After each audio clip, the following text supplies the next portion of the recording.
अस्सलाम वालेकुम। Pakistan defence and arts में खुश आमदीद। और इस वीडियो में मलेशिया के prime minister doctor Mahathir Mohamad के पाकिस्तान के 3 रोज़ा दौरे पे जो डिफेंस से रिलेटेड डील्स और पैक्ट्स पे बात हुई है उसको बताने की कोशिश करेंगे।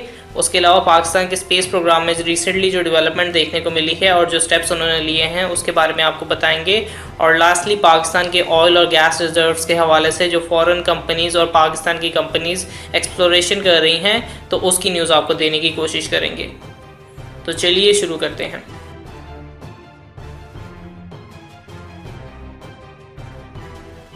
तो मलेशिया के सदर डॉक्टर महातिर मोहम्मद का पाकिस्तान का दौरा 23 मार्च तक जारी रहा और इन 3 दिनों में काफ़ी ज़्यादा अच्छी खबरें सुनने को मिली। इस 3 रोज़ा दौरे में मुख्तलिफ MOUs पे साइन किए गए, तकरीबन 5 MOUs पे साइन किए गए। और इसके अलावा जो एक मेजर स्टेप था वो प्रोटॉन कार मैन्युफैक्चरिंग की इंक्लूजन है। वो ऑटो सेक्टर के लिए बहुत ज़रूरी है और जैसा कि आपको पता होगा कि ऑटो सेक्टर में मज़ीद कंपनीज़ की ज़रूरत है और इससे जो पहले से इस्टेब्लिश्ड कंपनीज़ हैं उनको कंपटीशन मिलेगा और इसके लिए हमें नई आने वाली कार्स को चांस देना पड़ेगा। I need to promote one Malaysian products in Pakistan in the hope that we can work together in producing that product. And so I would like to give to the Prime Minister of Pakistan a Proton car.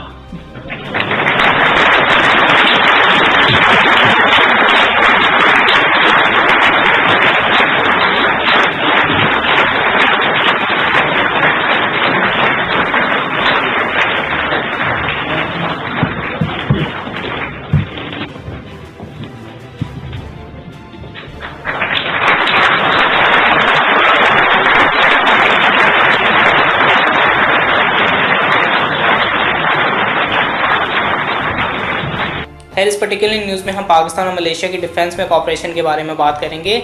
इस दौरे में Malaysia की जानिब से हमारे JF-17 thunder, उसके block 3 और anti tank system जो कि हमारे बनाए हुए हैं जैसे कि बख्तर शिकन या बर्ग एंटी टैंक वेपन सिस्टम, उसमें मलेशिया की जानिब से दिलचस्पी जाहिर की गई। परेड के दौरान भी JF-17 थंडर जो है वो बहुत दिलचस्पी का बाइस रहा और डॉक्टर महातिर का भी इस परेड में JF-17 थंडर की परफॉर्मेंस में काफ़ी इंटरेस्ट रहा।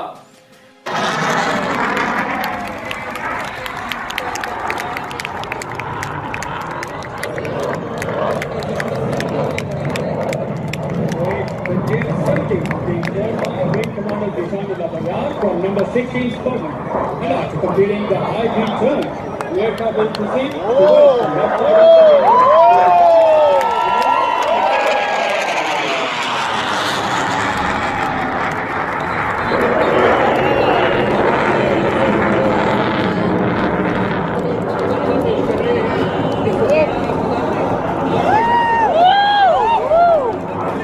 जो मलेशियन एयर शो में JF-17 थंडर की परफॉर्मेंस है उसमें कुछ अनकन्फर्मेशंस आ रही हैं, लेकिन जो JF-17 थंडर में दिलचस्पी है वो अभी भी बरकरार है और ऐसा भी मुमकिन है कि इस हवाले से कोई डील फाइनलाइज हो गई है जिसकी वजह से JF-17 थंडर की मलेशियन एयर शो में जो शिरकत है वो अनकन्फर्म्ड है।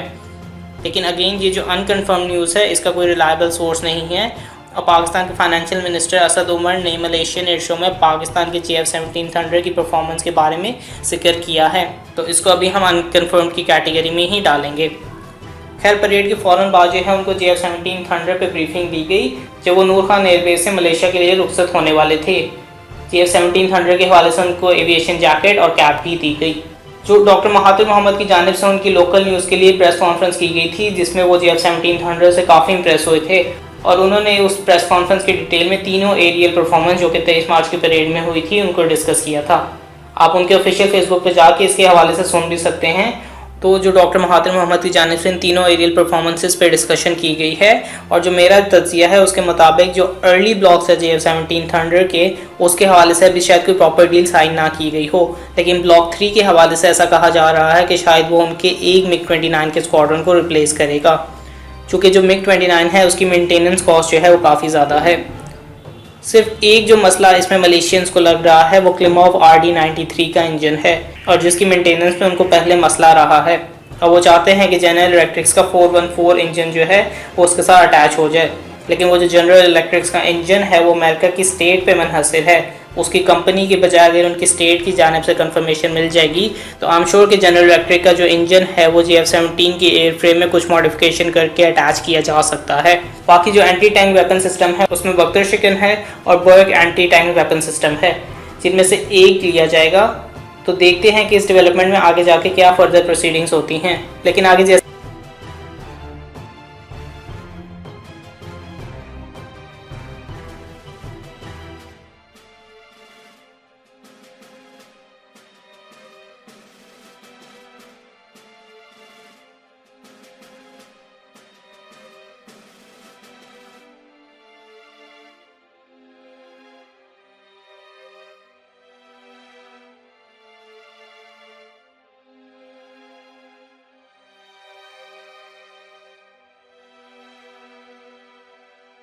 भी प्रोसीडिंग्स होती हैं, डॉक्टर महातिर मोहम्मद का पाकिस्तान का दौरा एक बहुत ही रिफ्रेशिंग और ऑनरेबल विजिट है जो पाकिस्तान के लिए फख्र का बायस है।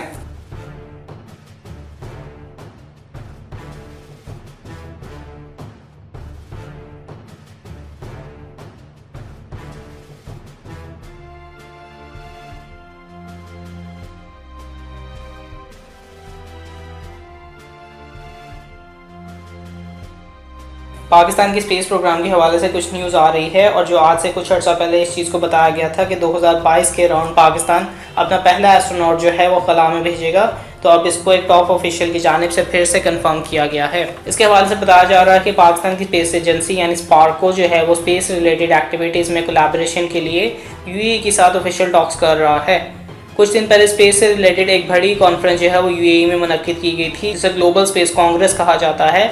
पाकिस्तान ने इसमें पहली बार पार्टिसिपेट किया है और जो अपने फ्यूचर के सैटेलाइट रिलेटेड प्रोजेक्ट्स हैं उन सबको इस कॉन्फ्रेंस में शेयर किया गया है। ये तमाम काम जो है ऑफिशियल कैपेसिटी में किए गए हैं, यानी स्पार्को की जानिब से पाकिस्तान को रिप्रेजेंट किया गया है। स्पार्को के जो सेक्रेटरी हैं उन्होंने इस बारे में कहा है कि हम यूएई के साथ कुछ प्रोजेक्ट्स के हवाले से इनिशियल टॉक्स में हैं और इस कांग्रेस के अंदर पार्टिसिपेशन हमारी विल को शो करता है। स्पार्को के सेक्रेटरी ने इस बारे में कहा है कि हम यूएई के साथ जो प्रोजेक्ट्स पे काम करने जा रहे हैं वो अभी इनिशियल टॉक्स में हैं और इस कांग्रेस के अंदर पार्टिसिपेशन जो है वो हमारी विल को शो करता है। यूएई के साथ स्पेस के हवाले से जो कोलैबोरेटिव प्रोजेक्ट्स पे काम जारी है उसमें उनकी कोशिश ये है कि हमारे जो स्ट्रॉन्गर एस्पेक्ट्स हैं जैसे कि सैटेलाइट मैन्युफैक्चरिंग या सैटेलाइट मैन्युफैक्चरिंग से जो रिलेटेड मैन्युफैक्चरिंग है उस पर हम ज़्यादा काम करने पर जोर दें। अच्छी चीज़ ये है कि पाकिस्तान के स्पेस प्रोग्राम को इंटरनेशनल रिकग्निशन मिल रही है और इससे हमारे मुख्तलिफ ममालिक के साथ स्पेस के शोबों में कोलैबोरेशन के चांसेस हैं और इस चीज़ को उन्होंने कॉन्फ्रेंस में भी कहा। इसके अलावा उन्होंने मज़ीद ये कहा कि इससे आप इंसानियत को बेहतर तरीके से सर्व कर सकते हैं क्योंकि हम स्पेस के पुरअमन इस्तेमाल पे यकीन रखते हैं। तो एक अच्छा स्टेप है। पाकिस्तान की स्पेस में जितनी प्रोग्रेशन हो सकती हैं, जितने लीप्स एंड बाउंड्स वो तरक्की कर सकता है उतना ही अच्छा है, क्योंकि स्पेस के पर्टिकुलर सेक्टर में हम अपनी रीजन की कंट्री से थोड़ा सा पीछे हैं और इसके लिए हमें बहुत ज़्यादा मेहनत करनी पड़ेगी। ऑयल एंड गैस के एक्सप्लोरेशन के हवाले से ड्रिलिंग कंपनीज़ को सक्सेस देखने को मिली है और ये बहुत अच्छी बात है। पाकिस्तान के मुस्तकबिल के हवाले से केकरा 1 के एरिया में जहाँ ये एक्सप्लोरेशन की जा रही है वहाँ एक कंपनी को किक प्रेशर फील हुआ है जो कि शायद एक्सन मोबिल की कंपनी है। इस किक प्रेशर का बेसिकली मतलब ये होता है कि बड़े गैस रिसोर्सेज और बड़े गैस रिजर्व को ये बेसिकली इंडिकेट करता है। इस चीज़ को ध्यान में रखें कि जो किक है इनको तकरीबन 3000 मीटर के करीब फील हुआ है और इस डीप ड्रिलिंग का जो ओरिजिनल प्लान है वो 4000 मीटर तक की डीप ड्रिलिंग है। एंटिसिपेट किया जा रहा है कि सुई के मकाम से भी ज़्यादा बड़े ज़खायर इधर मौजूद हैं और जैसा मैंने पहले बताया कि ये जो इंडिकेशन इनको मिली है ये 3000 मीटर पे है और अभी 4000 मीटर तक की ड्रिलिंग जो है वो उनको कंप्लीट करनी है। तो फ्यूचर में जो है वो पॉजिटिव स्टेप्स नज़र आ रहे हैं, लेकिन अभी भी हमें खुशी नहीं मनानी चाहिए और पूरी चीज़ का रिजल्ट आने का इंतज़ार करना चाहिए। इसके प्रोसेस में पहले ही 3 हफ्ते का डिले हो चुका है और इसकी कोई डिटेल भी अभी चारों कंपनीज़ की जानिब से यानी ANI, एक्सन मोबिल और पाकिस्तान की स्टेट कंपनीज़ की जानिब से ऑफिशियली तौर पर नहीं की गई है।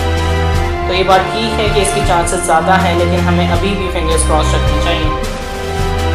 एक और चीज़ ये कि इसको प्राइम मिनिस्टर इमरान खान की स्टेटमेंट से लिंक किया जा रहा है जिसमें उन्होंने 3 हफ्तों में बड़ी खुशखबरी सुनाने के बारे में कहा है और अगेन ये बात ठीक लगती है कि वो खुशखबरी जो है इसके हवाले से है, लेकिन अभी भी हमें ओवर ऑब्सेसिव नहीं होना चाहिए जब तक कि पूरी सूरत हाल जो है वो ऑफिशियली तौर पर डिक्लेयर नहीं हो जाती। इसलिए इन ज़खायर के हवाले से जो बताया जा रहा है कि इससे पाकिस्तान की इस चीज़ में एक्सेस किया जा सकेगा या इसमें हमारी इकनॉमी को बहुत फ़ायदा होगा, जब तक ऑफिशियली तौर पर इसको नहीं बताया जाएगा तब तक मेरे ख्याल से इसकी डिटेल बताना मुनासिब नहीं होगा।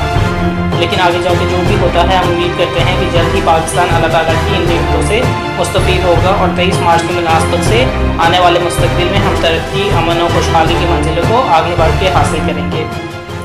तो आज के लिए इतना ही। लाइक दिस वीडियो, सब्सक्राइब और अगर आपकी कोई फीडबैक है तो उसे कमेंट बॉक्स में ज़रूर डालिए। तब तक के लिए पीस आउट। पाकिस्तान जिंदाबाद।